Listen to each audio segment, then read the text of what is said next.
Hi everyone, my name is Roslyn Reyes, and this is my district profile on Rialto Unified School District.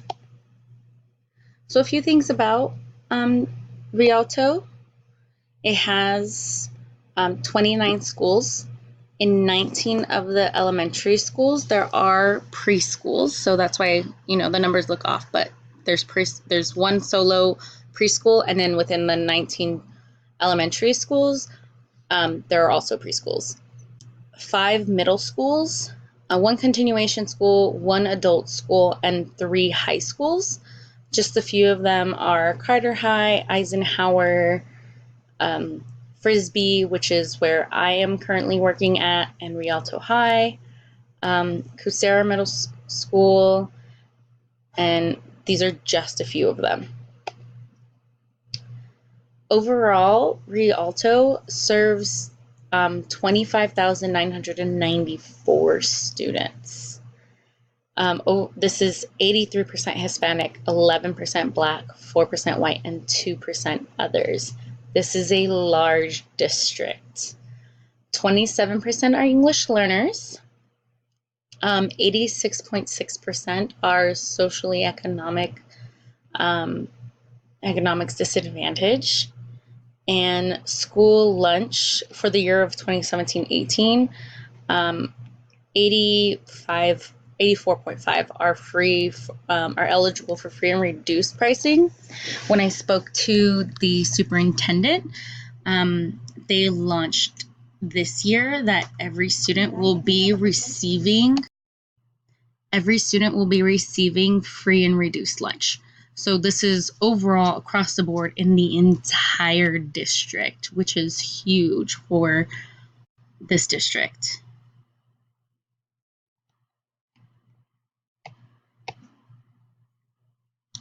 The next that we're going to go into is their mission. It's stated just like any other mission. So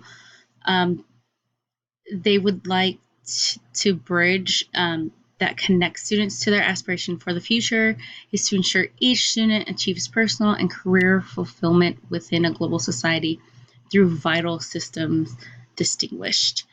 It's usually distinguished by a few purposes, which I'll get to a little later. But I really want to talk about what the superintendent discussed besides just the mission. I went to their new teacher academy that they had. I was able to meet the superintendent and talk to quite a few people there. The message that was talked about was equity and social justice, which is huge for the school.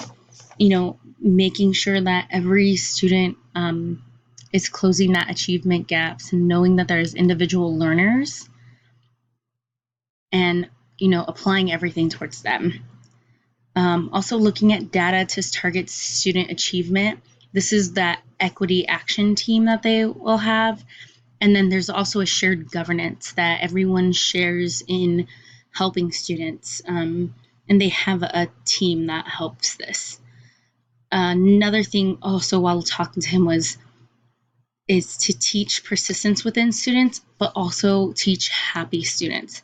So making sure that their needs are met, making sure they're happy so that they can go forward and achieve that academic success that they have.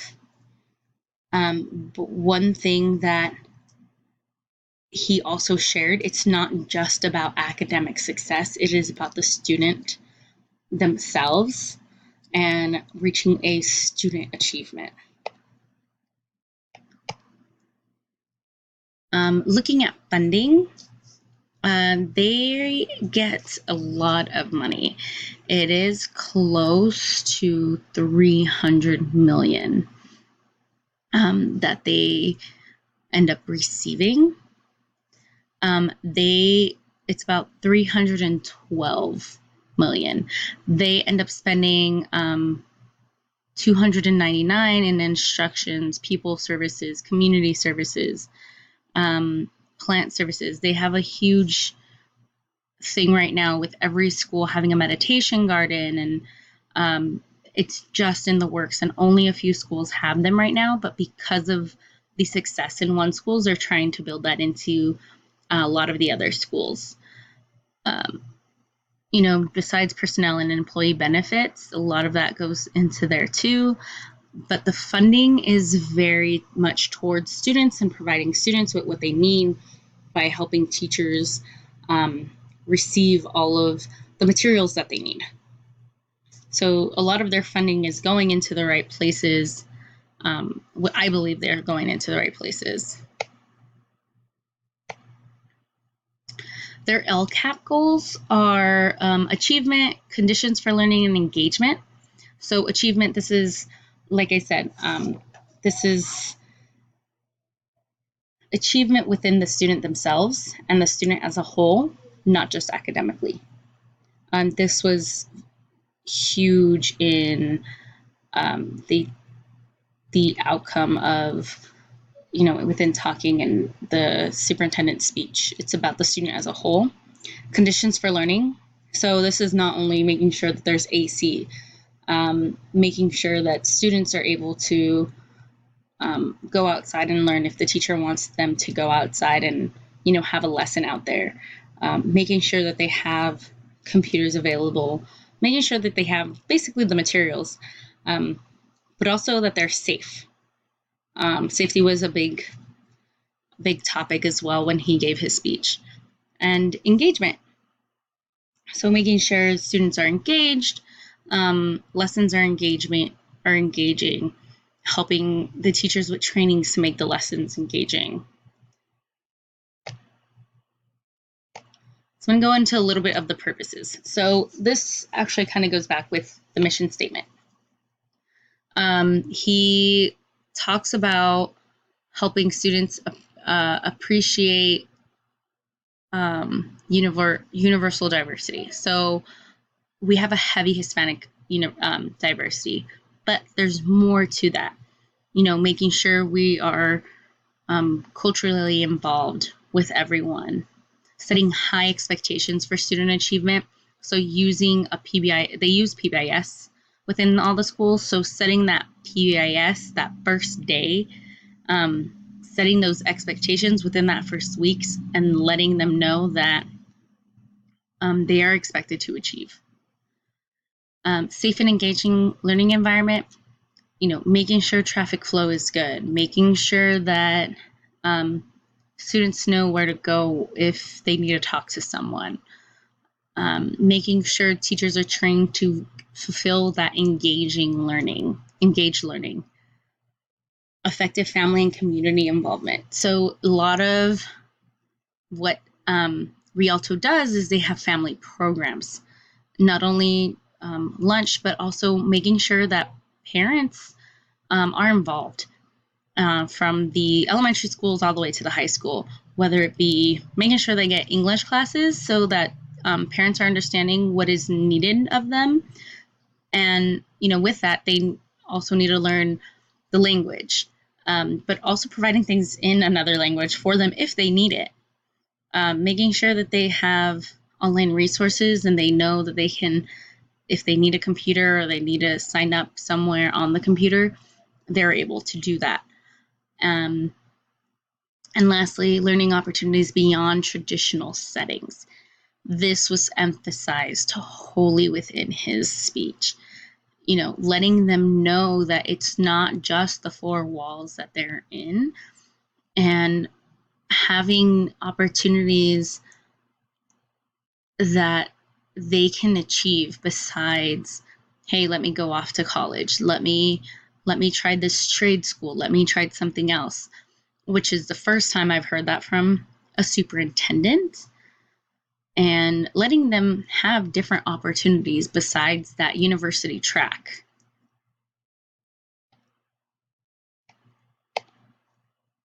Oops. Give me 1 second, because lastly, we're going to go into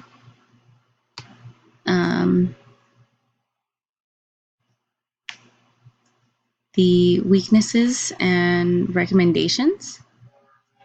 So Big weakness that I noticed while looking at um, Rialto's outlook and their demographics was their attendance. Their attendance is a big weakness, whether it be ditching, not even coming, not showing up.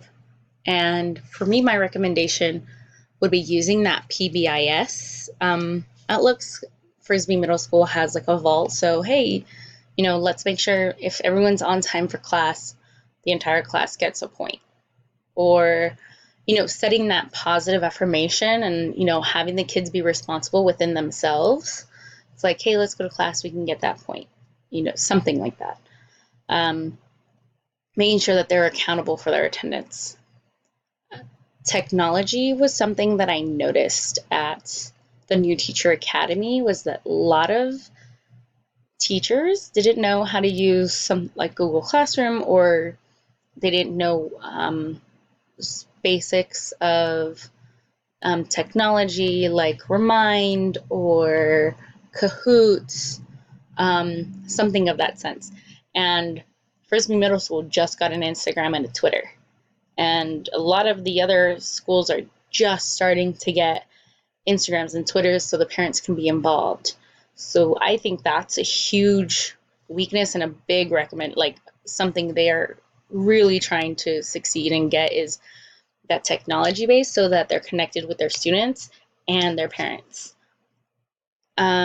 Suspensions is another one. The superintendent actually mentioned this one. They want to reduce the amount of suspensions that they have. So again, using a PBIS model, they're looking into training new teachers and training all the existing teachers and helping reduce the suspensions and the amount of suspensions. And that was from the superintendent himself. The next thing and the last weakness that I saw within Rialto was the EL math scores, and this was more data driven, and their scores are very, very low.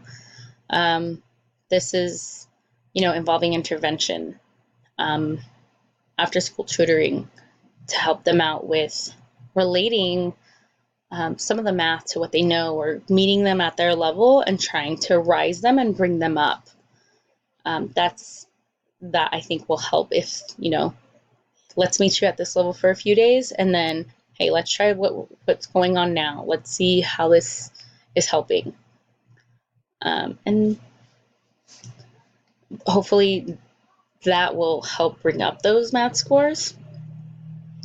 Other recommendations is, there or other really great things about this district is, so far I'm finding it really good to work there. They really like to take care of their teachers. And they like to bring a very good mindset for teachers and to help them out. So this is my overview of Rialto Unified School District. I hope you enjoyed it.